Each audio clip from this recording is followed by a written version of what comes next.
No vídeo de hoje nós vamos ver 30 maneiras de como não fazer um motor de foguete para armadura.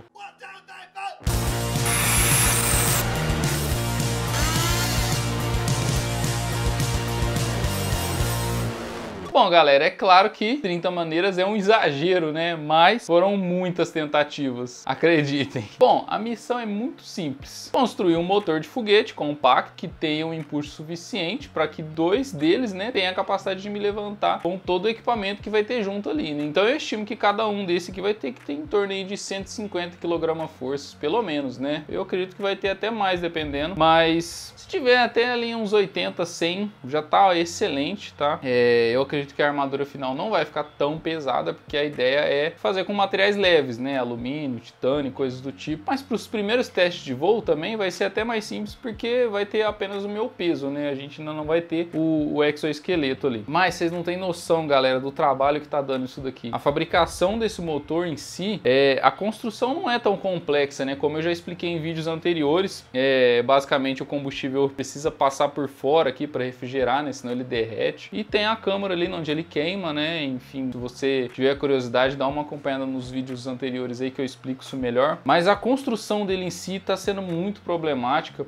Primeiro porque eu não tenho muitos recursos, por exemplo, para fazer impresso em 3D, né? Com impressão de fusão a laser. Isso seria garantido de dar certo, né? Inclusive tem empresas hoje em dia que fazem assim já. Mas fica muito caro. Eu cheguei a cotar, se ficaria em torno ali de 11, eu acho que 15 mil reais, não lembro, cada motor. É muito dinheiro para uma coisa que eu ainda não tenho nem certeza se vai funcionar. Isso aqui é um protótipo para mim poder pôr na plataforma de teste lá que vocês viram montando e testar, né? Pode ser que no primeiro teste ele derreta, né? Se eu não conseguir fazer o controle da mistura de combustível lá certinha, enfim. Então não dá, né? É um valor muito alto para um modelo experimental, digamos assim. Então aí começou a minha saga. Vocês já viram em vídeos anteriores, eu tentei fazer ele soldado com algumas peças feitas no torno ali por push e tal. Ficou mais ou menos, não ficou muito bom. Eu até cheguei a pensar em fazer ele daquela maneira, mas com outros moldes. Só que eu ia ter que usinar, né, vários moldes no torno CNC e eu ia ter que fazer as peças separadas para soldar. Isso ia ser muito trabalhoso e também não ia garantir que ia dar certo. Então eu parti para o mais certeiro aí, que na minha opinião, que é a função, né? Então eu comecei com esse primeiro aí que vocês estão vendo. Basicamente, eu vou utilizar o processo de cera perdida, que para quem não conhece, é um processo onde originalmente você se utiliza cera, né? Você faz um modelo ali de cera mesmo, uma cera que derrete em torno ali de 60 graus Celsius. Isso é do processo original, tá? E aí você pega essa cera, envolve ela com uma areia refratária, né? Com uma resina ali também que ela suporta altas temperaturas, como vocês estão vendo aí. E depois você coloca isso no forno. E aí a própria temperatura do forno, ele cura essa areia, né?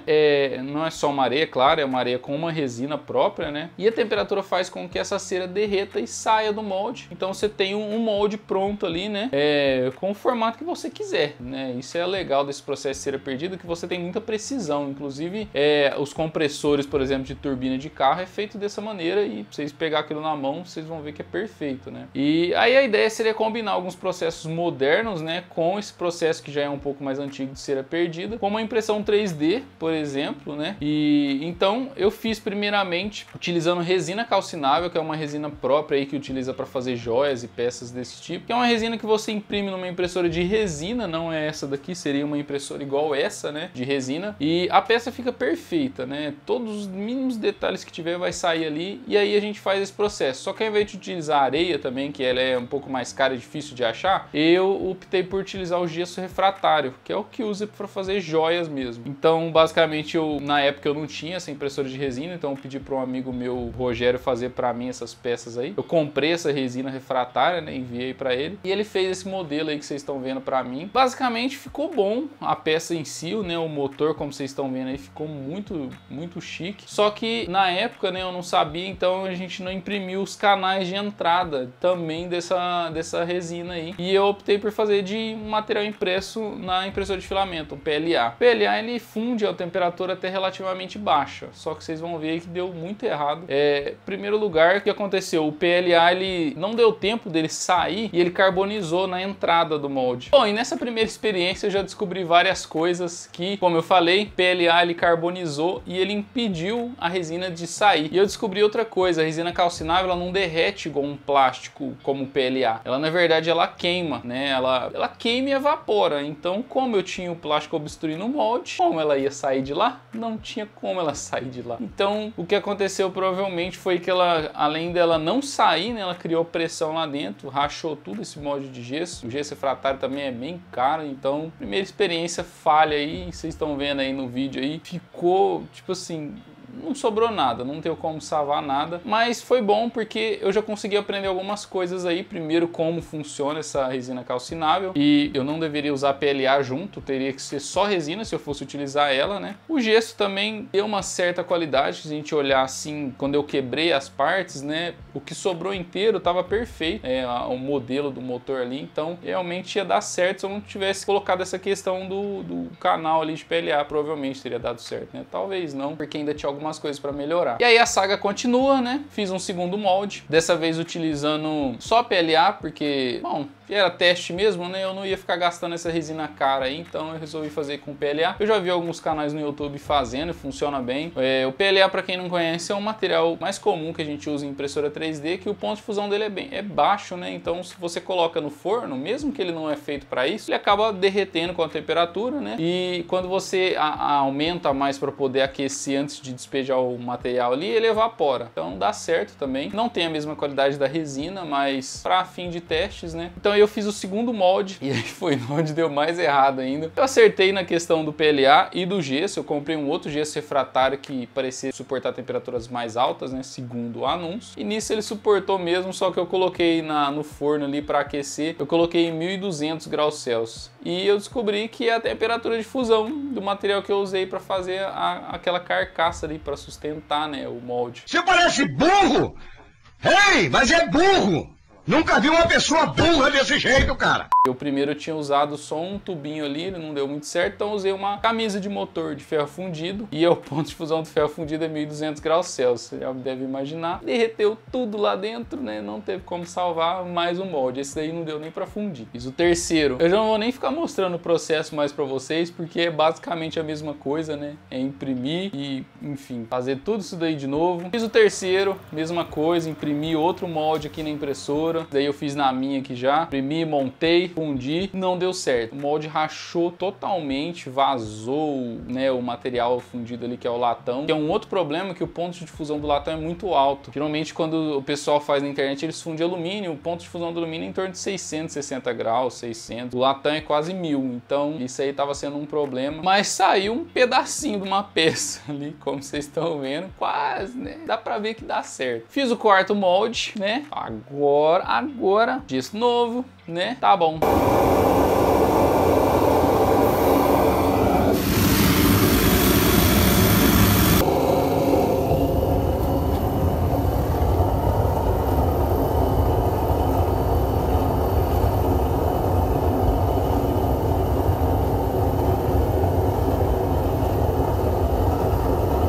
Esse sim, digamos assim, que de todos foi o que foi melhorzinho até agora, né? Saiu uma peça, como vocês estão vendo aí, saiu o motor, realmente, consegui fazer, mas ele rachou por dentro, né? Apesar de eu não ver, ele trincou em várias partes ali por dentro e perdi de novo, né, mais um molde. Mas ali eu já tive uma noção que realmente dava ali para fazer. E aí foi onde eu fiz o quinto molde, e esse eu fiz várias modificações no modelo para poder ter estruturas, quando ele derretesse, né, a parte de plástico ali saísse, o gesso refratário precisaria de ter digamos assim, suportes melhores ali para ele não quebrar, porque ele é muito frágil. Então eu fiz essas modificações, fiz o quinto molde e, para minha surpresa de todos, esse foi o que ficou assim, nossa, muito próximo de dar certo, mas também não deu, que é esse daqui que eu mostrei para vocês. Infelizmente ainda não, mas como eu falei, desde o primeiro ali que deu totalmente errado, né? A cada falha é um aprendizado novo. Como eu falei no início do vídeo, não foram 30 falhas, né? Mas foram 5 até agora, mas Mas, galera, essas 5 realmente vale por 30 ou até mais, porque é muito trabalho. A cada vez que eu monto um molde desse e dá errado, é muito trabalho, vocês não têm noção. Para montar o molde já vai dias, semanas, né? Até imprimir, colocar lá, colocar o gesso, esperar secar, colocar no forno para poder sair a umidade. Depois você tem que aquecer para o material derreter e sair. Depois você vai ter que fundir, aí você vai ter que fazer uma rampa de aquecimento até chegar na temperatura ali que é em torno de 800, 900 graus Celsius, não 1200 igual eu fiz, né? Senão derrete tudo. E aí vai mais aí umas 2 horas pelo menos até aquecer o forno, você derreter todo o latão ali, né? Porque eu tô fazendo isso com sucata, né? Muitas peças aí foi a minha tia que me deu, aquelas tampinhas de tomada antiga que era de latão, várias coisas assim ela conseguiu pra mim, então eu tô utilizando esses materiais aí. Então você tem que colocar no forno, ficar esperando, né? E aí vai gerar muita escória, que é uma parte carbonizada ali que não faz parte do material, você tem que tirar. Enfim,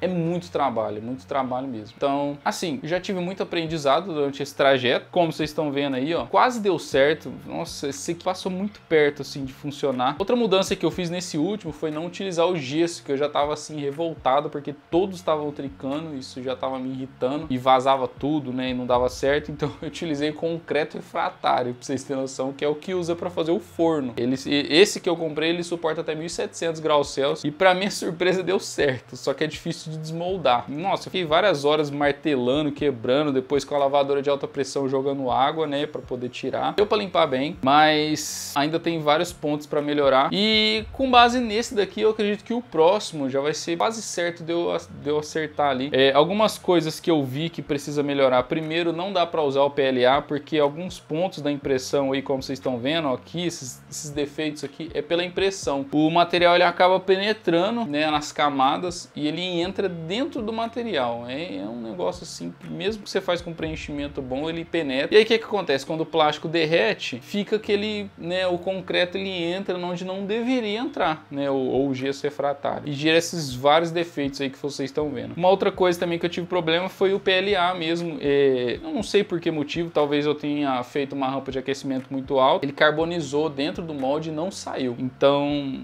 outro problema, vocês estão vendo aí, ficou cheio de defeitinhos, ó. Isso daí é por conta do PLA, que ele ficou dentro do molde, ele não saiu, né? Mas nas partes que a gente viu aqui que deu certo, ó, ficou muito bom a qualidade, é possível ver até as camadas, né, da impressão 3D, ó, muito perfeito mesmo. Então, qual que é a solução para o próximo? Eu vou utilizar a resina calcinável agora, porque eu já fiz vários testes, então deu para ver que esse aqui foi o mais próximo. Eu já fiz várias modificações também no projeto desse, aumentei a parede de algumas partes aqui, aumentei um pouco a parede dessa que vai passar na lateral que vai refrigerar, porque ela é muito estreita, então isso é um problema também, que a peça fica muito frágil ali dentro, né, e ela acaba trincando. Então eu aumentei um pouquinho para melhorar essa resistência do molde, né, para evitar que ele estrague durante a função. E agora eu vou fazer mais um modelo. Em breve eu vou trazer o vídeo para vocês, eu acredito que vai levar um tempinho aí, que eu vou precisar comprar os materiais, mas eu vou fazer um de resina mesmo. Resina ele é mais caro, mas como eu falei, a qualidade é garantida, né, então eu vou fazer um de resina, fazendo essa impressora aqui, e eu vou fazer com um concreto refratário, mas eu vou dar uma modificada nele, eu vou peneirar ele para tirar os materiais mais grossos ali, pedra, essas coisas que tem, né, e eu vou tentar fazer um bem caprichado mesmo, pra, tipo assim, ter uma garantia alta, né, de dar certo. E eu acredito que esse próximo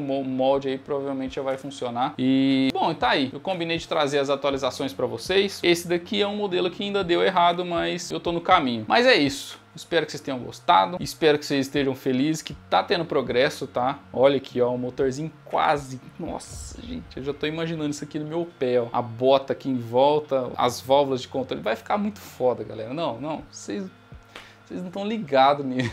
Muito obrigado a você que me assistiu até aqui, e a gente se vê nos próximos vídeos aí com mais atualizações da armadura e com outros projetos também. Fechou? Isso aí, até a próxima.